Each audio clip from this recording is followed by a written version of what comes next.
For my NFL Week 10 picks and predictions, you're watching the MJ Take on Sports Fan Entertainment.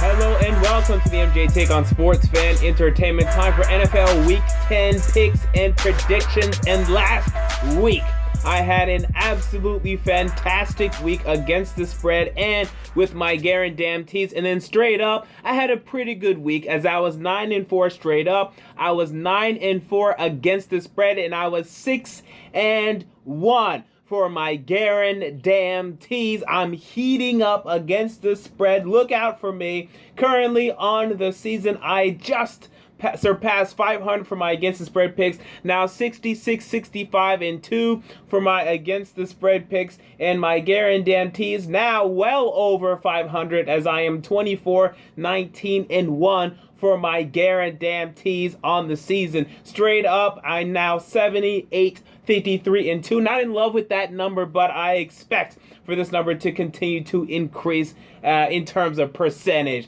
Now let's talk about NFL Week 10. And last week I told you, last week is a pretty of a boring week. Okay, it's a week where everyone's gonna have the same picks. Everyone was pretty much in between 8 to 10 picks correct. Maybe some variance, but not much there. Now this week though, things get back to normal. In fact, I think it's even a little bit of a difficult week in terms of straight up picks and against the spread, as again, you have a lot of home teams that are slight favorites that would be underdogs on a neutral field, and that is a very dangerous thing. It challenges you mentally, it challenges your trust in this team and your overall NFL knowledge. So let's see how we do. Let's start with the Thursday night football game as the Cleveland Browns travel to and face the Baltimore Ravens. Now, I'm picking the Ravens to win this game. However, I am shocked at how many people are in love with the Ravens right now. This is a plus 10 line for the Cleveland Browns. I think that is absurd. Remember, the Browns went to Cleveland and damn near lost that football game earlier this season. Remember, the Baltimore Ravens have been winning games. Yes, they're 4-4, but they barely beat the Jaguars. They've had very small margins of victory. This is not a team that is just going to easily beat the Cleveland Browns. I think the Browns will be in this game. In fact, it would not shock me at all if the Browns win this game. I just don't have the balls to pick it, and I don't think it's wise to pick the Cleveland Browns to win a game. I tried that 2 weeks ago as they faced the New York Jets, and they burned me, and I'm not doing it again, although I do truly believe they're going to end up with a win this season, if not 2 wins, but I have the Ravens winning this game. But again, do not be surprised if the Browns win this game straight up. Let's move on to the Atlanta Falcons at the Philadelphia Eagles. And, the Eagles are a team that they're struggling lately. They've lost 4 out of the last 5 games. But when you look at this team, they're very good at home. Home is where they absolutely killed the Browns and they killed the Steelers and they upset the Vikings. But I actually like the Falcons to go to Philadelphia and win because of this. The Falcons, although the Eagles are very good at home, the Falcons are very good on the road. Remember, this is a team that went to Oakland and got a huge victory. This is a team that competed heavily in Seattle. Probably should have won that game if the referees give a correct call at the end of the game, call Richard Sherman for a pass interference. They probably win that game. They also went to Denver and won. This team can win on the road, and I don't love Philadelphia's run defense. It's proven to be the crucifix of their defense, and I think you're going to see Devontae Freeman is going to find success against this Eagles front seven. They're going to get some holes in there, and Julio Jones, who's going to cover Julio Jones on the Eagles? Leotis McKelvin? No, come on, get out of here with that. I like the Atlanta Falcons to go to Philadelphia and get a huge victory here.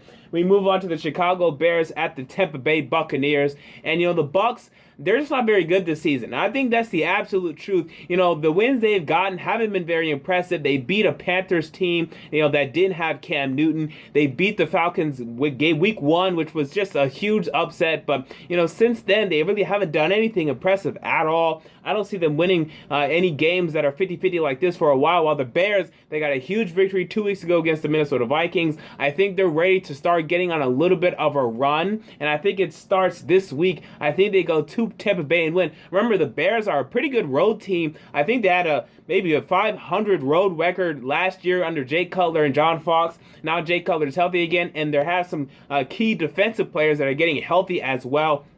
I like the Chicago Bears to go to Tampa Bay and win. I just don't think the Bucs are good this season at all, and it hurts me because I actually picked this team to go to the wild card this season. I was incorrect on that. Let's move on to the Denver Broncos at the New Orleans Saints, and this was probably the toughest game for me. Actually, it was the second toughest. Man, this one's tough, okay? The Saints are rolling lately. They've won 4 out of their last 5 games. They're rolling. They started 0-3, but since then, they've been on a hot streak. They're at home, where they've been kind of up and down. They lost to the Raiders in New Orleans, but since then, they've been pretty good at home. There's confidence here, to believe that the Saints can continue their win streak. As for the Denver Broncos, Trevor Siemian has not been playing great lately. He's had probably 2 consecutive below-average games for him. Last game only had a completion percentage under 50%, not good at all. And then the game before that did not throw a passing touchdown.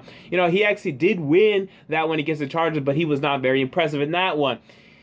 I don't like Trevor Siemian right now. I don't like this Denver Broncos offense right now. They have 2 wide receivers in Demaryius Thomas and Emmanuel Sanders, and they don't have anything else behind those guys. If you're going to beat the Saints, you're going to beat them a couple ways. Number one, with your running backs and your tight ends, and the Broncos right now don't have good running backs or tight ends because you want to take advantage of their porous Saints linebackers. So I don't think the Broncos match up well. And right now, Aqib Talib trying to work himself back from an injury, but he doesn't look like he's going to be able to play this week. I think the Saints will do enough to win here, but man, it's going to be close. And ultimately, I'm not sure he's going to win, but I like the Saints just barely over the Denver Broncos. Let's move on to the Green Bay Packers at the Tennessee Titans. And I've gotten 7 straight Tennessee Titans game correctly now. I think I know this team pretty well, and this is going to be an L for this football team. The only hope for the Titans here is that for some reason that Aaron Rodgers and the Packers just sleep on them, but I doubt that. The Packers lost last week to the Indianapolis Colts. They know they need this game. They need this game if they're going to continue to compete and contend for the playoffs.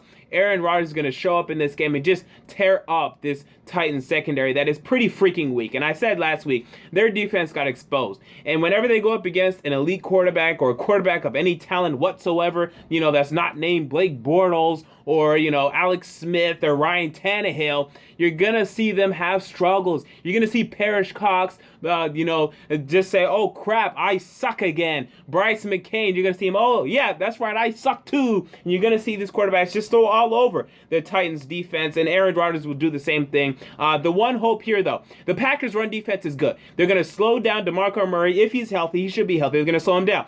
Marcus Mariota, can he lead us to victory here? It's possible. He's going to need to throw 3 or 4 passing touchdowns to me to do it. He's been on a hot streak lately, but ultimately I just like the Packers to defeat the Titans, to put up enough points to defeat the Tennessee Titans. Let's move on. Kansas City Chiefs at the Carolina Panthers. And, the Chiefs are 6-2. And, you'd question why anyone's picking the Panthers to win this game, but I think it's a problem with matchups here. The Panthers have a very good run defense. Their pass defense is awful, but their run defense is pretty good. What do the Chiefs like to do offensively? They like to run the football with Spencer Ware and Jamal Charles when he's healthy, but unfortunately, neither of them are pretty healthy right now. If you're going to beat the Panthers, you need to throw the ball efficiently and proficiently and sufficiently. I mean, you need to throw it, and throw it. The Chiefs can't really do that. They've never been able to do that. Now Jeremy Maclin's banged up, and he's been pretty horrible this year, to be honest with you. I don't like the Chiefs' ability to put up points on this Panthers defense, which requires you to have to throw the football a lot. If you can do that, you could beat them. The Saints did it that way. The Cardinals tried to do that, but they're a little late trying to do that. But that's the way you're going to be able to beat the Panthers, and I don't think the Chiefs can take advantage of that. And you look at the flip side, the Chiefs, actually, their run defense isn't that good. They give up 4.4 yards per carry. So you're going to see the Panthers offense find success running the football with Jonathan Stewart and Cam Newton. And to me, the Panthers get a huge victory here in Carolina. However, next week they host the New Orleans Saints. And I'm not quite sure they win that game, but we'll cross that bridge when we get there. Let's move on to the Los Angeles Rams at the New York Jets. And this was a tough game, but I decided screw it. I'm just going to take the home team. You can't really trust Ryan Fitzpatrick on a week-to-week basis, but the Jets are playing better lately. I mean, not much better. I mean, they still, to me, stink. They're going to be 4-5 after this game if they win it, which I guess is okay, but I don't think they're very good at all. But Ryan Fitzpatrick's been playing okay, and I think we're dealing with two teams that are almost identical here. I mean, really, look at statistically, they're very close in almost every category. So I'm just going to pick the home team and hope for the best. But Case Keenum, even though people are hating on him, he could go to New York and win. I mean, New York's pass defense is not very good at all. They're getting up one of the higher passer ratings in the league. You even saw Ryan Tannehill have some success last week. So don't be surprised if Case Keenum and Kenny Britt compete and win this game. But I just decided to go with the home team because the Jets have actually been decent at home. I mean, they beat the Ravens at home. They probably shouldn't have, but they did. So I like the Jets at home. Let's move on. Minnesota Vikings at the Washington Redskins. I am going to pick the Minnesota Vikings to go to Washington and defeat the Washington Redskins. Now, I have a couple of things that are leading me in this direction. Number one, the Vikings are desperate, okay? And their defense is desperate. They're going to have probably the best game they've had in a month, okay, in this very game. And do I trust Kirk Cousins to move the football time and time again against this Vikings defense, to not give up an interception or two, not make a huge mistake or two? Do I trust these Redskins wide receivers that, although there are many of them, none of them are really dominant to have success against this Vikings secondary, to have success against this Vikings defense? I don't. So honestly, I have the Vikings going to Washington and getting a huge victory here. And also, look at the Redskins defense. It's not that strong. They do get after the quarterback, so they'll be able to slow down Bradford somewhat, but their run defense is weak. So you're going to see Jerick McKinnon and Matt Asiata get some more success than they've had in the past. And I think you're going to ultimately see the Vikings get a big victory and save their season in Washington this week. We move on to the Houston Texans at the Jacksonville Jaguars.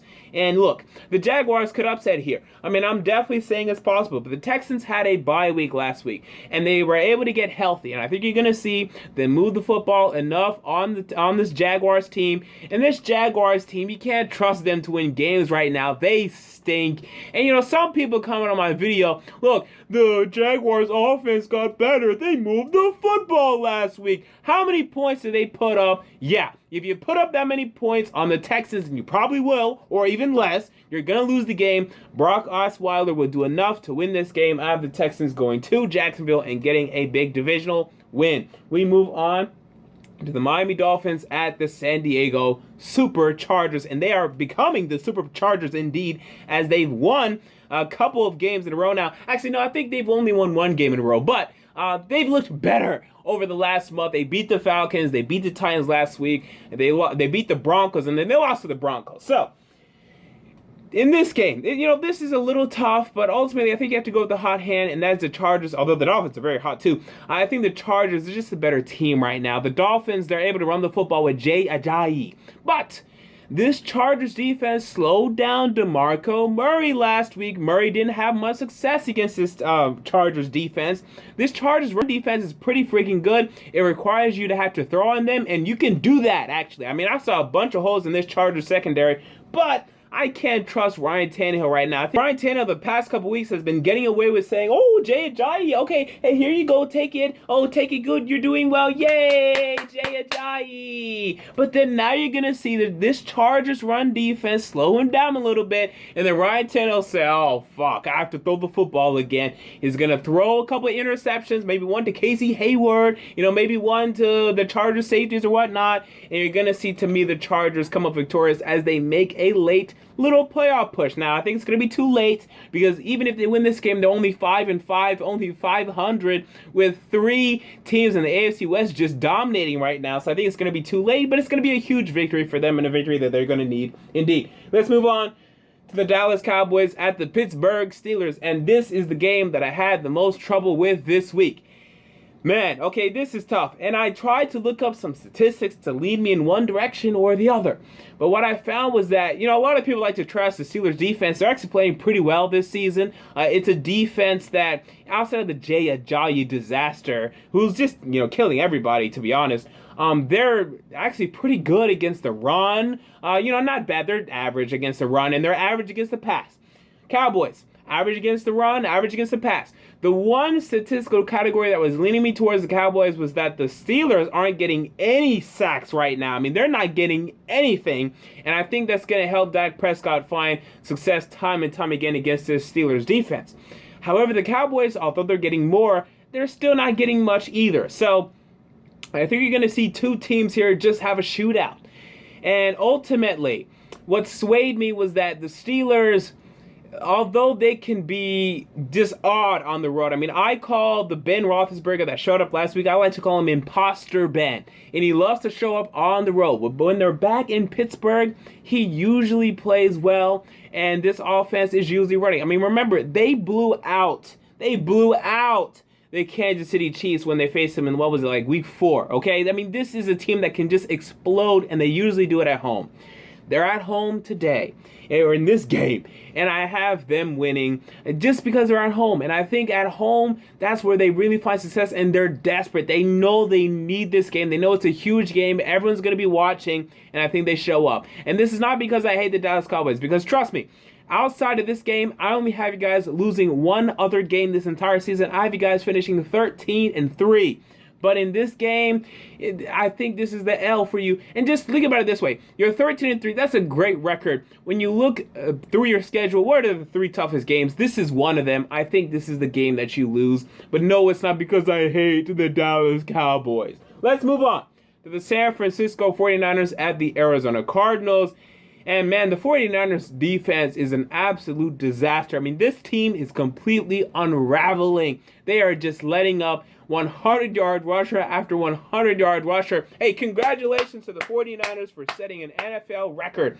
7 straight weeks giving up a 100-plus yard rusher. Now, David Johnson's going to eat, and he's going to have fun doing it, and Andre Ellington might even get in a couple carries and whatnot, so the pick is easy here. What's interesting here is that the spread is plus 13 for the 49ers, so minus 13 for the Arizona Cardinals, and I'm actually going to pick the 49ers to cover that one, but in terms of winning this game, I mean, come on, it's the Arizona Cardinals. All right, let's move on to the Seattle Seahawks at the New England Patriots, and I am absolutely shocked at how much disrespect this Seattle Seahawks team is getting. Guys, this game is a 50-50 game to me. In fact, I'm going to give maybe 55% to the Patriots, but it is not the 60 to 70 to 80% chance that a lot of people think it is. I mean, Patriots are currently favored by 7.5 points. Can y'all tell me the last time the Seahawks lost by more than 7.5 points?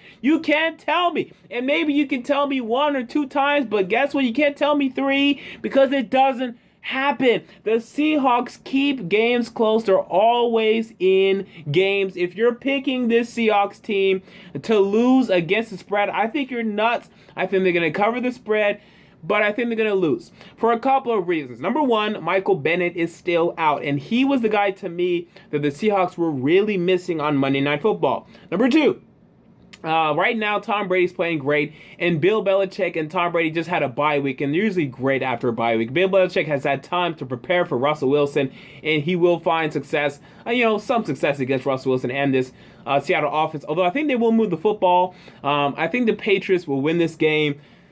But, man, I'm telling you, do not be surprised if the Seahawks win this game. I can't believe the disrespect the Seattle Seahawks are getting. Let's move on to the Monday Night Football game, the final game. The Cincinnati Bengals at the New York Giants. And the New York Giants have been playing well lately. They are a legitimate NFC East contender right now. They're only 2 games behind the Dallas Cowboys, and they beat the Dallas Cowboys, the only team to do so this season. Now, I haven't been in love with them recently, but I'm starting to fall in love with them now. Their defense is actually playing really well when you look at it. I mean, Eli Manning gave the Eagles every chance to win that game, but this Giants defense was able to slow down Carson Wentz when they needed to most. So I like this Giants team, and I like them to really stifle the Cincinnati Bengals offense. They're very good against the run. That's the one plus of Olivier Vernon. It's a good plus. He's very good against the run. He can't get sacks, and he's not getting sacks, but he's very good against the run. So they're going to slow down Jeremy Hill, force A.J. Green and Andy Dalton to make plays. But hey, the Giants can cover one wide receiver. I trust them to cover one. Now, 2 or 3, we can get into a discussion, but 1, they can cover 1. They can do that. So they're going to double A.J. Green. They're going to stifle this Bengals team, and I think they're going to win relatively easily on Monday Night Football. All right, so with that said, let's move on to my guarantees of the week. Again, last week I was 6-1 for my guarantees of the week, and I decided to go with 7 games yet again for my guarantees. Actually, only 6 games, but 7 plays for my guarantees. Let's start with the Browns plus 10 again. Look, I've been riding the Browns lately. In fact, I picked the Cowboys against the spread against the Browns last week. I was right. And then I picked the Browns to cover the week before that, and I was right. And now, I mean, you're looking at the Browns in a divisional matchup against the Ravens. They've been close lately against the Ravens for years now. The Ravens are not a team to blow anybody out. I think the Browns will easily, or no, maybe not easily, but they will cover this plus 10 spread. And again, they may win this game straight up. Let's move on to the second game. I like the Texans minus 1.5 points at Jacksonville. Look, the Texans to me are going to win this game. I think you would agree. And only 1.5 points. Let's swallow that. Let's take the Texans minus 1.5. I like the Falcons in a pick'em game against the Philadelphia Eagles. Again, I like the Falcons to take advantage of the holes in this Eagles defense and get the victory. So I like to pick them because I think there's a 70 to 80% chance that the Falcons win this game anyway. Let's move on to the Seattle Seahawks, who I like plus 7.5 against the New England Patriots. Again, the Seahawks do not lose by 10 or plus points. They're going to compete against the Patriots. This game will be close. This game will be a nail-biter that I think the Patriots will win, but the Seahawks will cover. I like the under for the Bengals at the Giants. Right now, it is 47. I think that's way too high. I don't see the Bengals scoring more than 20 points. And the Giants, they haven't scored 30 yet this season. So I think this will definitely be under 47. And then I like the Giants minus 2. I like the Giants to win this game, like I said, pretty easily. I don't see any way they lose this game. I mean, they can. But I really like the Giants to win this game. Minus 2 is a very small pill to swallow. I'll swallow it. And those are my 7 guarantees of the week. Actually, no. I have one more. That's only 6 that I just said. One more, the Packers minus 2.5 at the Tennessee Titans. I'm pretty sure the Packers are going to win this game. I give them a 70 to 80% chance to win this game. And if they win this game, they're going to win it by more than 2.5 points. They win it by a field goal at least. So I like the Packers minus 2.5. And those are my 7 guarantees of the week. So there you go. Those are my NFL Week 10 picks and predictions. What are yours? Comment down below. I want to know if you enjoyed the video. Make sure to like and most importantly to subscribe. And until next time, this has been the MJ Take on Sports Fan Entertainment, and I'm out. Peace.